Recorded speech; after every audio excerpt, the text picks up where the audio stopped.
Hello, everyone. Welcome to another episode of 53 and 6. And this episode, we'll be discussing some football basics. And to be specific, we're going to be discussing the offensive line gaps. Now, the offensive line gaps are labeled areas between specific offensive linemen, whether it's between the center and guard, guard and tackle and tight end, or even outside of the tackle or tight end.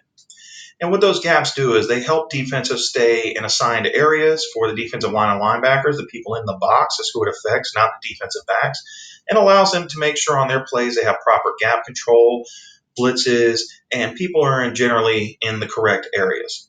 On offense, it helps with blocking schemes and labeling defenders to make sure people are going where they're supposed to go so that we don't end up with unblocked participants because somebody was not blocking a gap. Now, they're very simply labeled. On gaps on either side of the center between the center and guard, that's going to be your A gaps.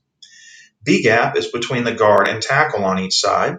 C gap is between the tackle and tight end. And again, if there's no tight end, anything outside the tackle is considered C gap. If there is a tight end, you would have D gap on the outside of the tight end.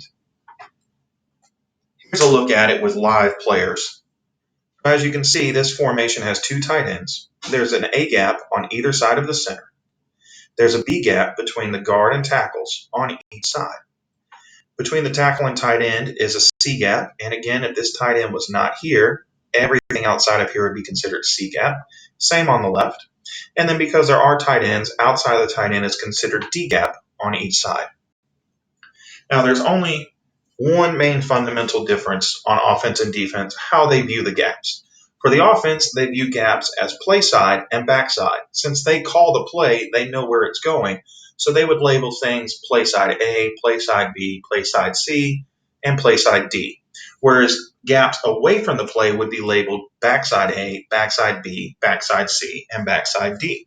So in the example we have here on the left, the ball is going to the left. It's a run to the left. So all gaps on the left are play side A, play side B, play side C, play side D.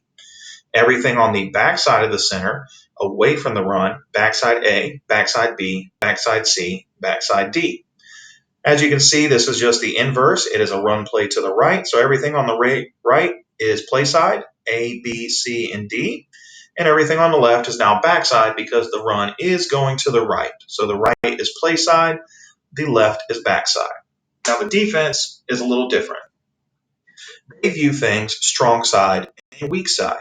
Because they don't know which way the offense has called the ball, they are going to call their defense to a strength, whether that's going to be what side has more players, which side is the wide side of the field. It could be opposite the back. There's many different ways to do it.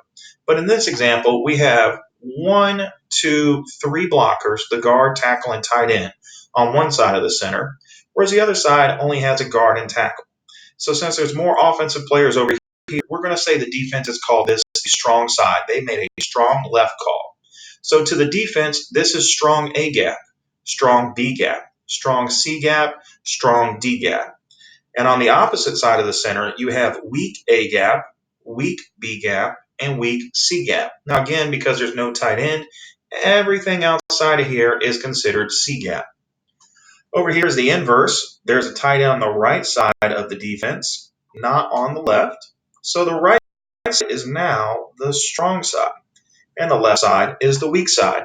So you have strong A to the right, strong B, strong C, and strong D. And on the left, the defense would view this as weak A, weak B, and weak C. And because there's no tight end, there is nothing out here to create a D gap like a tight end.